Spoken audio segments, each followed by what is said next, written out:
Bem-vindo ao canal Escatológico.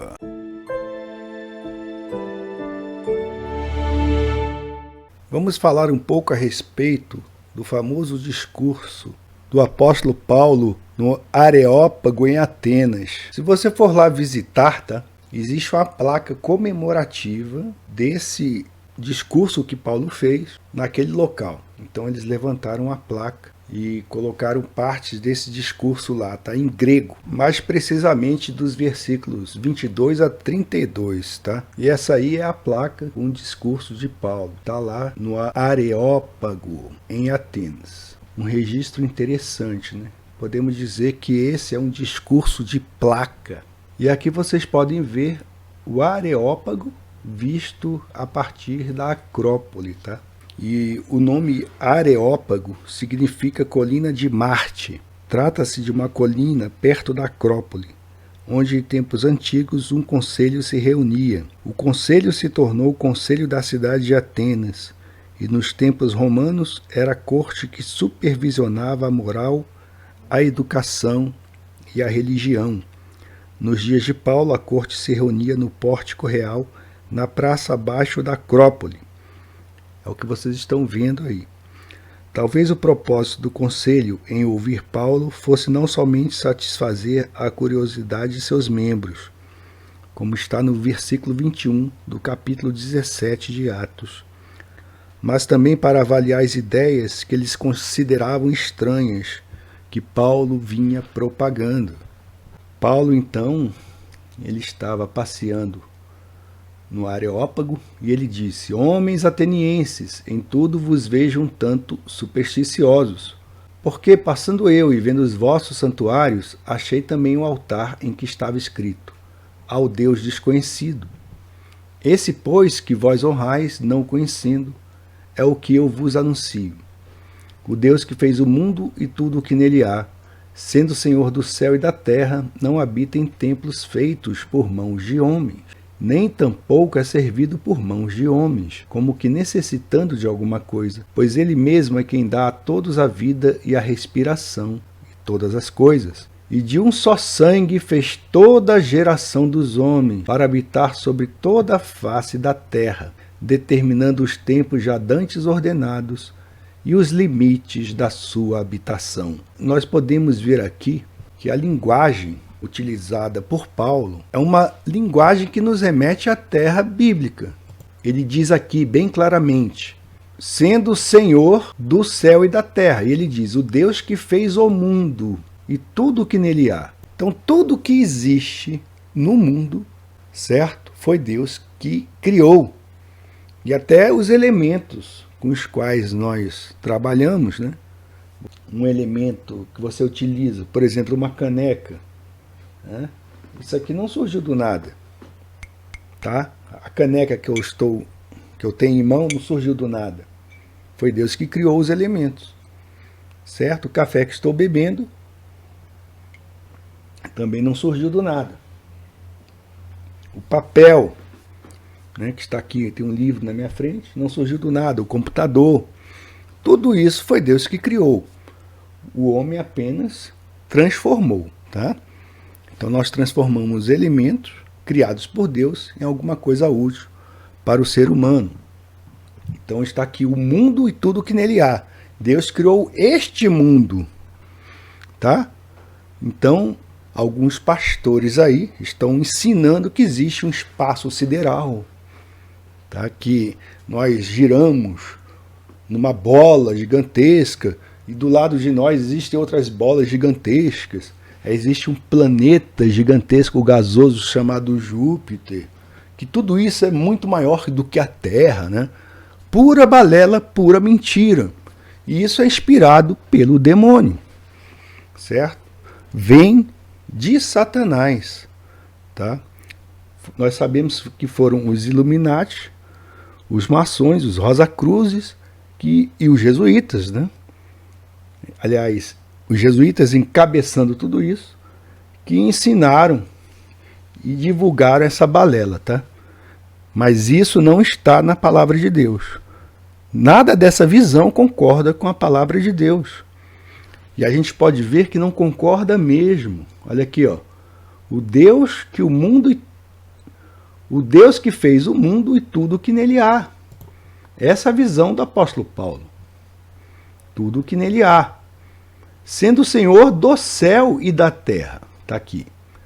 Deus é Senhor do céu e da terra. Então só existem duas esferas de influência. Existe a esfera estelar, celeste, e a esfera ou domínio terrestre. Não existe esse negócio de espaço sideral. Existem aí 7 céus, tá? E vou mostrar aqui para vocês depois, né? Quem não viu, quem não acompanha muito o canal, vai poder ver a diferença. E diz que Deus não habita em templos feitos por mãos de homens. Então muita gente aí está querendo apenas encher templo, tá? E fica aí propagando coisas que as pessoas querem ouvir. Então se elas ouvem algo diferente, na verdade, se elas ouvem a verdade que está na Escritura, elas começam a fugir dos templos, tá? Então Deus fala aqui que ele não habita em templos feitos por mãos de homens. Ele habita no coração do crente, através do Espírito Santo. Nem tampouco é servido por mãos de homens, como que necessitando de alguma coisa, pois ele mesmo é quem dá a todos a vida e a respiração e todas as coisas. E nós também vemos aqui, né, que a palavra de Deus repele totalmente qualquer tentativa de ensino da evolução como algo verdadeiro, tá? Então, diz aqui, de um só sangue fez toda a geração dos homens.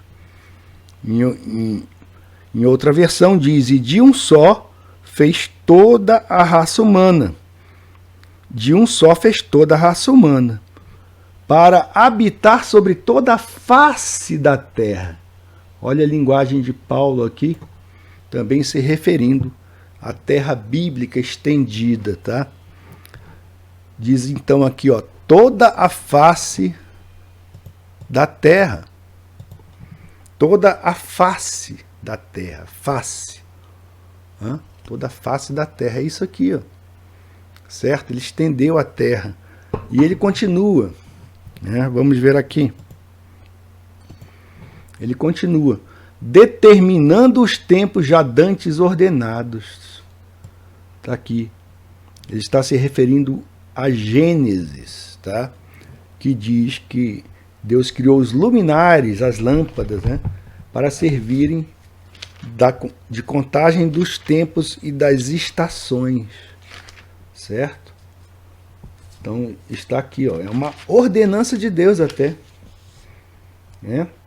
Haja luzeiros no firmamento dos céus para fazerem separação entre o dia e a noite, e sejam eles para sinais, para estações, para dias e anos. Está aqui, ó, ele determinou os tempos, já dantes ordenados, e os limites da sua habitação. Então, se você tem conhecimento da palavra de Deus, ela ensina que existe limite, tá? Os limites da sua habitação. Deus delimitou o homem. Deus colocou freio no homem. Tá aqui, ó. Nós estamos limitados a isso aqui.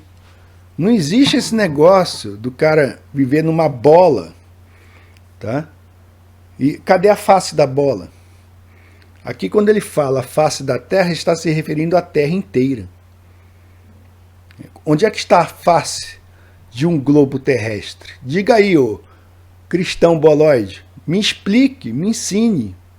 Eu quero entender essa sua atitude grotesca contra a palavra de Deus.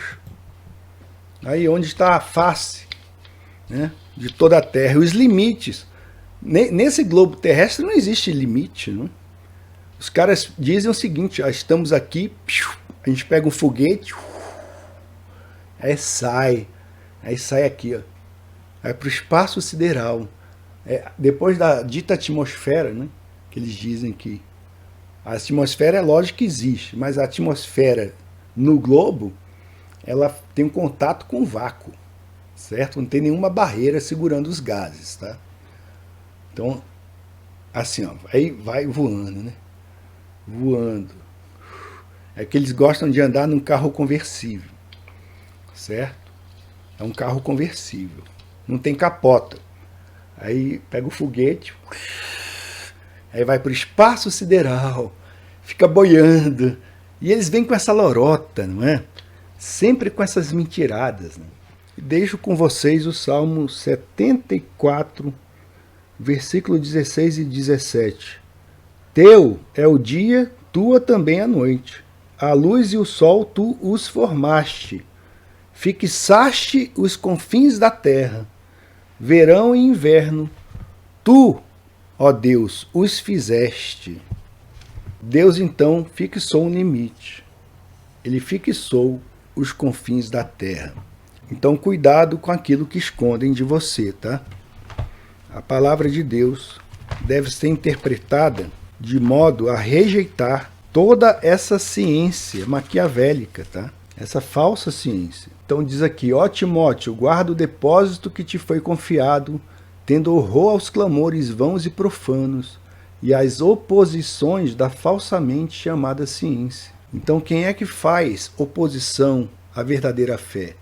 É justamente essa falsa ciência, que se compõe principalmente da teoria da relatividade, da teoria da evolução, da teoria da gravitação universal, da teoria heliocêntrica, da teoria da Terra giratória, bola, tá? Da Terra esférica. Então tudo isso tem um ponto umbilical em comum, que é para nos fazer crer que não viemos de um só, para nos fazer crer que não somos geração de Deus, mas do caos, e para nos fazer crer que Deus é ineficiente, Deus é inexistente, que Deus é falso. Por incrível que pareça, as pessoas não estão obedecendo a esse conselho de Paulo a Timóteo. Ele diz, guarda o depósito que te foi confiado. É a palavra de Deus, é a verdadeira fé. E ele diz, tendo horror. Sabe o que é horror, né? Vamos pesquisar aqui. Um sentimento intenso de medo, choque ou desgosto. Tendo horror aos clamores vãos e profanos. A pessoa que crê, né, nesse universo gigantesco, nesse sol gigantesco, a terra minúscula, é uma pessoa profana, tendo horror aos clamores vãos e profanos e às oposições da falsamente chamada ciência. Porque essa falsa ciência da astronomia moderna e dessas teorias que eu citei, é justamente isso, né? Elas são totalmente opostas à fé e à palavra de Deus. Fica a dica.